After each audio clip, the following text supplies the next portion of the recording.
මුළු ලෝකෙන්ම මිනිස්සු එකවරම අතුරුදහන් වුණොත් තප්පර ගණනකින් ලෝකය මොන වගේ වෙයිද? ඔබ පුදුම කරවන කරුණු 3ක් මෙන්න. අංක 1. විදුලිය විසන්ධි වීම. පළමු පැය කිහිපය ඇතුළත ලෝකයම අඳුරේ ගිලෙනවා. ඉන්ධන නැතිවීම නිසා බලාගාර ක්‍රියා විරහිත වෙනවා. මුළු පෘථිවියම අභ්‍යවකාශයට පේන්නේ කළු ගුලියක් වගේ. අංක 2.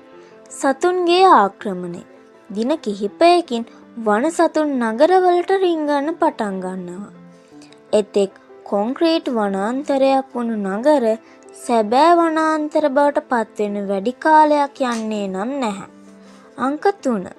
වඩාත්ම පුදුම දේ තමයි වසරක් ඇතුළත මිනිසුන් අභ්‍යවකාශයට යපු චන්ද්‍රිකා දහස් ගණනක් පාලනයෙන් තොරව ගිලිහි අහසින් ගිනි බෝල වගේ පොළවට වැටෙන්න පටන් ගන්නවා.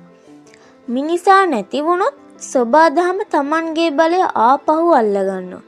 මේ ගැන ඔයාට මොකද හිතෙන්නේ? පහලින් කමෙන්ට් කරන්න.